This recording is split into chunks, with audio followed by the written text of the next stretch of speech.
Hello বন্ধুরা, আপনারা দেখছেন ডিজিটাল সবকিছু ইউটিউব চ্যানেল। তো বন্ধুরা, আপনারা অনেকেই ইতিমধ্যে শুনেছেন এবং অনেকের কাছেও আধারের চিঠি এসছে, অর্থাৎ আধার ডিঅ্যাক্টিভেশনের চিঠি এসছে, আধার বাতিলের চিঠি এসছে। অনেকে সেই চিঠি পেয়েওছেন, কিন্তু কি করবেন ভেবে পারছেন না। একটা বড় সমস্যার মধ্যে দিয়ে তারা যাচ্ছেন। হয়তো অনেকে এখনো আধার কার্ড বাতিলের জন্য রেশন পাচ্ছেন না বা অন্যান্য কোনো কাজকর্ম করতে পারছেন না।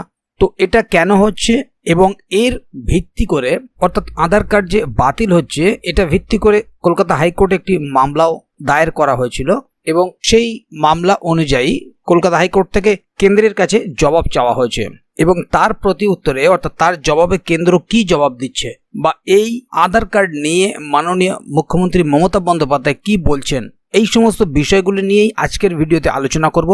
তো যারা যারা এই সমস্যায় ভুগছেন বা যাদের আধার কার্ড ডিঅ্যাক্টিভেট হয়ে গেছে, অবশ্যই এই ভিডিওটি তাদের জন্য, এবং আগামী দিনে যাদের ডিঅ্যাক্টিভেট হতে পারে তারাও এই ভিডিওটি দেখে নেবেন। তো মূল বিষয়ে যাওয়ার আগে অবশ্যই আপনাদের কাছে ছোট্ট একটি অনুরোধ, যদি আপনি আমাদের চ্যানেলে প্রথমবার হয়ে থাকেন তাহলে অবশ্যই চ্যানেলটিকে সাবস্ক্রাইব করে বেল আইকনটি প্রেস করে অল নোটিফিকেশনে ক্লিক করে দেবেন, যাতে করে আমাদের চ্যানেলে যখনই কোনো নতুন ভিডিও আপলোড হবে তা সরাসরি আপনার কাছে পৌঁছে যায়। তো চলুন দেখে নেওয়া যাক এখানে বিষয়টি ঠিক কি বলা হচ্ছে। এখানে দেখুন, একটি আর্টিকেল প্রকাশিত হয়েছে, আধার কার্ড কেন নিষ্ক্রিয় হচ্ছে, কেন্দ্রের কাছে জবাব চাইল হাইকোর্ট। আধার কার্ডের বিষয়ে কলকাতা হাইকোর্টে একটি জনস্বার্থ মামলা দায়ের করা হয়েছে। সম্প্রতি পূর্ব ও পশ্চিম বর্ধমান, নদিয়া সহ একাধিক জেলার বহু মানুষের আধার কার্ড নিষ্ক্রিয় হয়ে যাওয়ার খবর পাওয়া গেছে। এর ফলে বহু মানুষ সমস্যার সম্মুখীন হচ্ছে।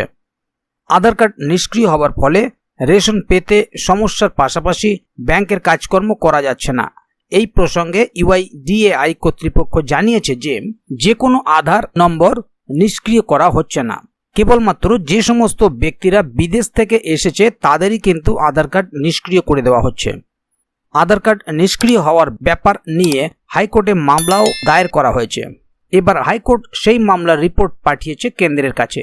কেন্দ্র সরকারকে আধার কার্ড নিষ্ক্রিয় হওয়ার কারণগুলি উল্লেখিত করতে বলেছে high court. Joint forum against NRC Aadhaar নিষ্ক্রিয়তার জন্য হাইকোর্টে জনস্বার্থ মামলা দায়ের করা হচ্ছে। মামলা করার কারণ হিসেবে দেখানো হয়েছে যে অকারণে বহু মানুষের আধার কার্ড নিষ্ক্রিয় করা হচ্ছে। কেন্দ্র সরকারের তরফ থেকে এও বলা হয়েছে যে আধার কার্ড নিষ্ক্রিয় করা নিয়ে কোনো সাধারণ মানুষকে চিন্তা করতে হবে না, কারণ এটি একটি যান্ত্রিক ত্রুটি। দেখুন বন্ধুরা, এখানে দেখবেন, বিষয়টি খেয়াল করবেন যে কেন্দ্র সরকারের তরফ থেকে বলা হচ্ছে যে আধার কার্ড নিষ্ক্রিয় করা নিয়ে সাধারণ মানুষকে চিন্তা করতে হবে না, কারণ এটি একটি যান্ত্রিক ত্রুটি, অর্থাৎ একটি টেকনিক্যাল ফল্ট বলতে পারেন। তবে জানা গিয়েছে যে এখনো পর্যন্ত পশ্চিমবঙ্গের 1000-এর বেশি মানুষের আধার কার্ড নিষ্ক্রিয় হয়ে গিয়েছে। তবে হাইকোর্ট নির্দেশ দিয়েছে যে সমস্ত ব্যক্তির আধার কার্ড নিষ্ক্রিয় হয়ে গিয়েছে তাদেরকে যত দ্রুত সম্ভব বিস্তারিত তথ্য জানাতে হবে কেন্দ্র সরকারের পক্ষ থেকে। গত বৃহস্পতিবার প্রধান বিচারপতি টি.এস. শিবঞ্জনম ও বিচারপতি হিরণময় ভট্টাচার্যের ডিভিশন বেঞ্চে মামলার শুনানি হয়। উভয় পক্ষের বক্তব্যের শোনার পর হাইকোর্ট 3 সপ্তাহের মধ্যেই হলফনামা জমা দেওয়ার নির্দেশ দিয়েছে। পরবর্তী শুনানির দিন ধার্য হয়েছে 24 এপ্রিল। উল্লেখ করা যেতে পারে, যে সমস্ত ব্যক্তির আধার কার্ড নিষ্ক্রিয় করেছে তাদের ইউডিআই কর্তৃপক্ষ থেকে চিঠি আসার ব্যবস্থা করা হয়েছে। ওই চিঠিতে লেখা হয়েছে যে আধার আইনের 28 ধারার মাধ্যমে আধার কার্ড নিষ্ক্রিয় করা হয়েছে। আধার কার্ড নিষ্ক্রিয় হওয়ার ফলে গ্রাহকদের রেশন পেতে এবং ব্যাংকিং পরিষেবা উপভোগ করতে অসুবিধা সৃষ্টি হচ্ছে। আর যদি কোনো আধার ব্যবহারকারীর সম্পূর্ণ তথ্য পেতে চান তবে ইউডিআই কর্তৃপক্ষের ওয়েবসাইটে ভিজিট করে নেবেন। মুখ্যমন্ত্রী মমতা বন্দ্যোপাধ্যায় আধার নিষ্ক্রিয় হওয়ার ঘটনায় সরব হয়েছেন। তিনি রাজ্যবাসীর জন্য ঘোষণা করেছেন যে আধার কার্ড নিষ্ক্রিয় হয়ে গেলেও এই রাজ্যের মানুষেরা তাদের সুযোগ সুবিধা থেকে বঞ্চিত হবে না। এরপর Aadhaar grievance portal of government of West Bengal নামে একটি পোর্টালের মাধ্যমে বাংলার মানুষজন যাতে সুবিধা পায় তার ব্যবস্থা করেছে।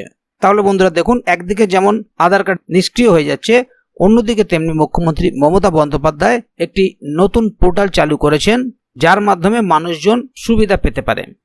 যে সমস্ত ব্যক্তির আধার কার্ড নিষ্ক্রিয় হয়ে গেছে তারা ওই পোর্টালের মাধ্যমে অভিযোগ জানাতে পারে। তবে এর পাশাপাশি বিজেপি সরকারের দাবি হলো যে আধার কার্ড নিষ্ক্রিয় হওয়ার ঘটনা নিয়ে বাংলাভাষীদের চিন্তা করতে হবে না, কারণ এটি একটি প্রযুক্তিগত ত্রুটি মাত্র। তাহলে বন্ধুরা বুঝতেই পাচ্ছেন, একদিকে হাইকোর্টে জনস্বার্থ মামলা হওয়ায় সাধারণ মানুষের পক্ষে একটু সুবিধাই হয়েছে, কারণ তারা জানতে পারছেন যে কি কারণে আধার কার্ড নিষ্ক্রিয় হয়েছে। সেক্ষেত্রে কেন্দ্রের তরফ থেকে বলা হচ্ছে এটি একটি টেকনিক্যাল ফল্ট বা যান্ত্রিক ত্রুটি। আবার পাশাপাশি মুখ্যমন্ত্রী মমতা বন্দ্যোপাধ্যায় এটাও বলছেন যে যাদের আধার কার্ড নিষ্ক্রিয় হয়ে গেছে তাদের চিন্তা করার কারণ নেই, কারণ তাদের জন্য আলাদা নতুন পোর্টাল খুলে দেওয়া হচ্ছে যাতে তারা এই সমস্ত সুযোগ সুবিধা থেকে বঞ্চিত না হন। তাহলে বন্ধুরা বুঝতে পারছেন, আপনাদের চিন্তার কোনো কারণ নেই। এখানে বলা হচ্ছে যে বাইরের দেশ থেকে যারা এসছে তাদের আধার কার্ডগুলোই নিষ্ক্রিয় করা হচ্ছে, এবং এ বিষয়ে আরও কোনো আপডেট আসলে অবশ্যই সেটি আমাদের চ্যানেলের মাধ্যমে আপনাদেরকে জানিয়ে দেওয়া হবে। সে কারণে চ্যানেলটিকে সাবস্ক্রাইব করে চ্যানেলের সঙ্গে থাকবেন। এছাড়াও ভিডিওটির সম্বন্ধে যদি কোথাও কোনো প্রশ্ন থাকে এবং আপনার আধার কার্ড নিষ্ক্রিয় হয়েছে কিনা অবশ্যই কমেন্ট বক্সে লিখে জানাবেন। ভিডিওটি ভালো লাগলে অবশ্যই একটি লাইক দেবেন এবং বন্ধুদের জানার সুবিধার্থে ভিডিওটিকে শেয়ার করবেন যাতে তারাও বিষয়টি সম্বন্ধে জানতে পারে।